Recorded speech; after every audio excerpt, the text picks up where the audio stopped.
Hello नमस्कार। मी माझ्या गोड ताई आणि मैत्रिणींचं माझ्या YouTube चॅनल मध्ये अगदी मनापासून स्वागत करते आणि आजच्या व्हिडिओला सुरुवात करते। मनापासून अगदी हृदयातून सर्वांना श्री स्वामी समर्थ। आज आपण बघणार आहोत की हे जे 2024 साल आहे हे आपल्याला भरभराटीचं जावो आणि सगळ्यांच्या इच्छा ज्या कुणी माझ्या ताई दादांच्या काकू मावशी यांच्या ज्या इच्छा आकांक्षा आहे त्या पूर्ण हो यासाठी मी एक तुम्हाला सेवा सांगणार आहे। ती सेवा प्रत्येक आपल्या वाराला आपली जी YouTube परिवार आहे, जी YouTube फॅमिली आहे त्यांना ही सेवा करायची आहे। तर ही सेवा मला केंद्रातून मिळालेली आहे। तर मी खरोखर ही सेवा लक्ष्मी प्राप्तीसाठी आणि आलेली लक्ष्मी स्थिर राहण्यासाठी खूप छान आहे। तर कोणती सेवा आहे लवकरच व्हिडिओमध्ये सांगेन। फक्त माझ्या YouTube परिवाराला, माझ्या YouTube फॅमिलीला एकच विनंती करेन की व्हिडिओ संपूर्ण बघत जा आणि व्हिडिओ जर तुम्हाला आवडत असतील तर लाईक, शेअर, सबस्क्राईब जरूर करत जा आणि तुमच्या मित्रमैत्रिणींना व्हिडिओ लिंक पाठवत जा, म्हणजे जेणेकरून आपला YouTube परिवारही मोठा होईल आणि आपली स्वामी सेवेकरीही जे माझ्या हातून घडणं काय आणि तुमच्या हातून घडणं काय याचं जी फलप्राप्ती आहे ती तुम्हालाही भेटेल आणि मलाही भेटेल। त्यासाठी तुमच्या मित्रमैत्रिणींना व्हिडिओ नक्की शेअर करत जा। आता वेळ न लावता व्हिडिओकडे जाऊया। आता मी तुम्हाला कोणती सेवा सांगणार आहे। तर आपण आता बऱ्याच जणांना माहिती आहे किंवा ज्यांना माहिती नाही त्यांच्यासाठी मी सांगेल। आपल्या चॅनलवरती मी हा व्हिडिओ अजून टाकलेला नाही, म्हणून मला कालच असं म्हणजे माझ्या डोक्यात विचार आला की उपायाचे व्हिडिओ ही ताईंनो येणारच आहेत, परंतु जसं हे असलं तसं मी तुम्हाला व्हिडिओ टाकेन, म्हणजे सणाच्या आधारित आणि मध्ये तुम्हाला उपायाचे व्हिडिओ ही मी नक्की टाकण्याचा प्रयत्न करते आणि टाकतच राहणार आहे। आणि खरोखर मला जसं हे माझ्या म्हणजे आठवणी जाग्या झाल्या तसतशी मी एक तुम्हाला सांगणारच आहे, म्हणजे माझ्याकडनं तुम्हाला जे चांगलं देण्याचा प्रयत्न मी करणारच आहे। माझ्या स्वतःहून जे तुम्हाला चांगलं देता येईल तेवढं मी तुम्हाला देण्याचा प्रयत्न करणार आहे। शेवटी तुमची इच्छा, तुम्हाला जे आवडेल ते तुम्ही घ्या आणि ज्यांना नाही आवडलं ते सोडून द्या। श्री स्वामी समर्थ। चला आता व्हिडिओकडे येऊया। आता आपला व्हिडिओ आजचा असा असणार आहे। आता उद्याचा योग हा खूप छान आहे। आता बघता बघा जानेवारी महिना संपत आलाय। उद्याची तारीख म्हणजे गुरुवारची तारीख आहे 25 आणि 25 आकडा हा पण खूप छान आहे। तर काय करायचं, उद्या विशेष म्हणजे गुरुवार आहे, पौर्णिमा आहे आणि गुरुवारीच गुरुपुष्य नक्षत्र सुद्धा म्हणजे गुरुपुष्य अमृत योग आहे। तर हा किती खरोखर छान योग आहे आणि आपल्याला या दिवशी खरोखर तुम्हाला मी सांगेल एरवी तुम्ही काम करा, पण उद्याच्या दिवसात तुम्हाला जेवढी सेवा होईल तेवढी मनातून करा, म्हणजे तुम्हाला काही त्याचे रिझल्ट मिळतात की नाही तुम्ही फक्त प्रॅक्टिकल मध्ये करून बघत जा आणि थोडा वेळ जाऊ देत जा। तर उद्या आपल्याला सायंकाळी प्रदोष काळात म्हणजे काय करायचं, प्रदोष काळ केव्हा, तर तसा तर 5च्या नंतर चालू होतो, पण आपल्याला उद्या भगवान सत्यनारायणाची पूजा करायची आहे। तुम्हाला तुमची जी कोणती इच्छा असेल, लक्ष्मी प्राप्तीसाठी असेल किंवा एखाद्या नोकरीसाठी असेल, तुमची जी इच्छा असेल तुम्हाला त्या उद्याच्या पौर्णिमेपासून संकल्प करायचा। संकल्प कसा करायचा मी आपल्या चॅनलवरती व्हिडिओ आहे त्यामध्येही सांगितलेला आहे। थोडक्यात सांगेन कारण व्हिडिओ खूप मोठे होता, तुम्ही बघत नाही। तर 2-4 अक्षदा घ्यायच्या, हळदी कुंकू घ्यायचं आणि पाणी घेऊन तुम्हाला संकल्प करून या सेवेला सुरुवात करायची। सर्वात प्रथम पहिले काय करायचं, तुम्ही कोणत्या इच्छेसाठी घेता त्यासाठी तुम्हाला मी एवढ्या पौर्णिमा म्हणजे तुम्हाला 11 करायचा की 12 करायचा का 5 करायचा का 7 करायचा 21 करायचा असा संकल्प तुम्हाला करायचा आहे। आणि संकल्प करून केलेली सेवा त्याचं फल कधीही भेटतं, एक लक्षात ठेवा। आणि तुमची जी कठीणातली कठीण इच्छा असेल त्यासाठी तुम्हाला हे सत्यनारायणाची पूजा प्रत्येक पौर्णिमेला, दर महिन्यात पौर्णिमा येते त्या पौर्णिमेला तुम्हाला ही सेवा करायची आहे। सेवेला जास्त टाइम लागत नाही, अर्ध्या तासात तुमची पोथी वगैरे सगळं मांडून वाचून पूर्ण होतं, काहीच वेळ लागत नाही। आता सत्यनारायणाची पूजा कशी मांडायची ते मी तुम्हाला सविस्तर सांगते। ज्यांना नाही समजलं त्यांनी व्हिडिओ पॉज करत करत ऐका, म्हणजे तुमच्या लक्षात येईल। मी एकदम सविस्तर माहिती सांगते। तर तुम्हाला प्रदोष काळामध्ये संध्याकाळी, प्रदोष काळ म्हणजे 6च्या नंतर, तेव्हा आपली लक्ष्मी येण्याची वेळ असते।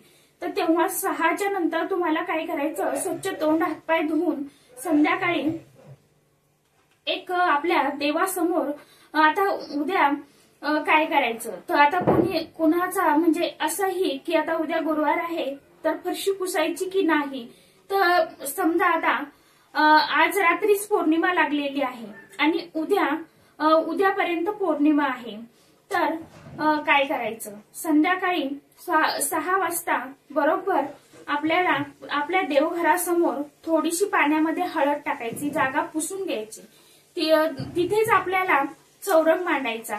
चौरंगावरती तुम्हाला चौकोनी पांढरा कपडा त्याच्यावर आथरायचा आणि त्यावर तुम्हाला थोडीशी खाली गव्हाची रास करायची, तांब्या म्हणजे कलश ठेवण्यासाठी तांदळाची रास करायची आणि त्यावर 1 लोटा भरून घ्यायचा, त्यामध्ये पाण्याच्या लोट्यामध्ये 1 रुपयाचं नाणं टाकायचं, एक लाल सुपारी टाकायची आणि थोड्याशा अक्षदा, हळदी कुंकू आणि एखादं फुल त्या पाण्यामध्ये आपल्याला घालायचं।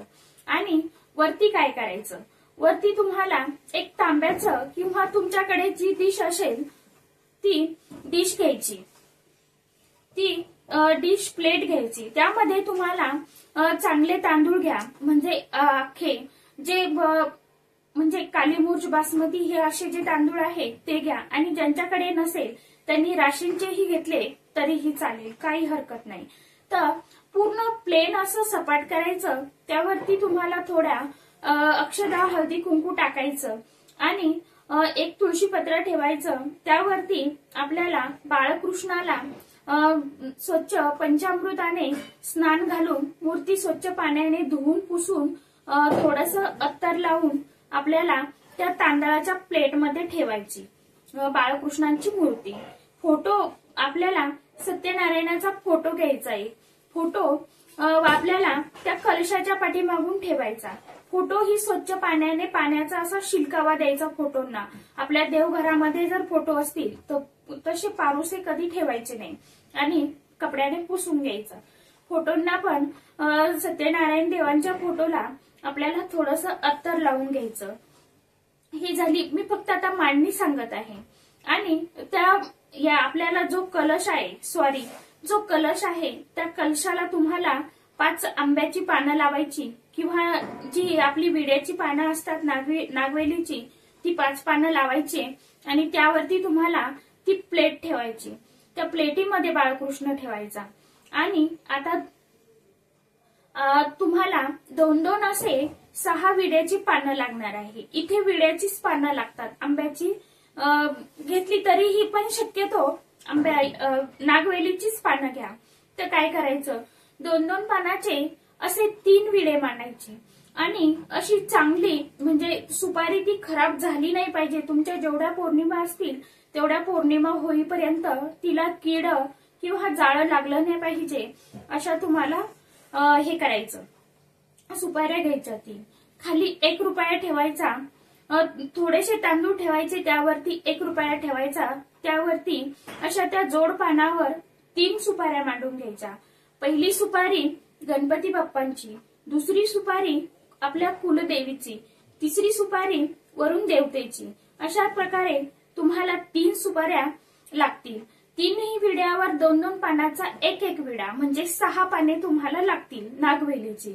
आणि जो चौरंग आहे तुम्हाला जर मिळाले तर चौरंगाला आंब्याची डहाळे चारी बाजूंनी एका बाजूला समोरच्याला 2 लावायचे आणि एक एक डहाळा लावायचा। नाही मिळालं तरीही काही हरकत नाही।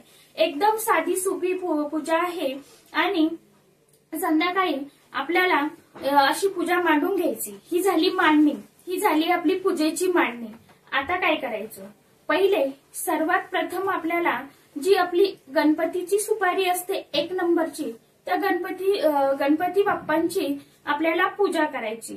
तर काहीच नाही म्हणायचं, तो त्या जे पोथी आहे त्या पोथीमध्ये सर्व मंत्र दिलेली आहे ते मंत्र म्हणायचे आणि ते संस्कृत मध्ये आहे। तर संस्कृत आपल्याला जमत नाही किंवा वाचता येत नाही, तर मी तुम्हाला एक सोपा आणि छोटा सांगेन। काय म्हणायचं, गणपती बाप्पा मी तुम्हाला हळदी कुंकू लावत आहे, गणपती बाप्पा मी तुम्हाला अक्षदा वाहत आहे, गणपती बाप्पा मी तुम्हाला फूल अर्पण करत आहे, गणपती बाप्पा मी तुम्हाला नैवेद्य अर्पण करत आहे, तुम्ही माझा नैवेद्य ग्रहण करा, असं तुम्हाला बोलायचं आहे।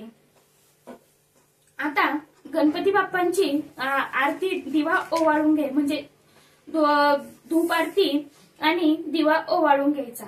नंतर आपल्या कुलदेवीची आपल्याला पूजा करायची। कुलदेवीची ही सेम तशीच पूजा करायची, म्हणजे आपली तुमची जी असेल, आता थोडक्यात सांगेन मी, माझी तुळजाभवानी आहे, तर मी सांगेन की तुळजाभवानी माता मी तुला हळदी कुंकू लावत आहे, तुळजाभवानी माता मी तुला अक्षदा अर्पण करत आहे, असं तुम्हाला कुलदेवीची पूजा करून घ्यायची म्हणजे सुपारीची। आणि तिसरी सुपारी आपली वरुण देवतेची, तर वरुण देवतेची ही तुम्हाला तशीच पूजा करायची आहे। ही पूजा झाली की नंतर आता आपण जो बाळकृष्ण प्लेटीमध्ये ठेवला आहे तांदळामध्ये, त्या बाळकृष्णालाही तसंच आपल्याला बोलायचं आणि अष्टगंध अक्षदा म्हणजे आपल्याला पूजा करायची। आता भगवान श्री नारायणाची पूजा करायची आणि ज्यांच्याकडे फोटो नसेल त्यांनी लक्ष्मी नारायणाचा फोटोही ठेवला तरीही चालेल, काही हरकत नाही। आणि ज्यांच्याकडे तोही नसेल, नुसते बाळकृष्णही ठेवले तरीही चालतील, काहीच नाही। पूजा मांडून घ्यायची। आपल्याला फक्त काय लागणार तर थोडासा तुम्हाला एवढा 1 वाटी भरून शिरा दर पौर्णिमेला तुम्हाला बनवायचा आणि त्यामध्ये अवश्य तुम्हाला तुळशीपत्र घालायचे।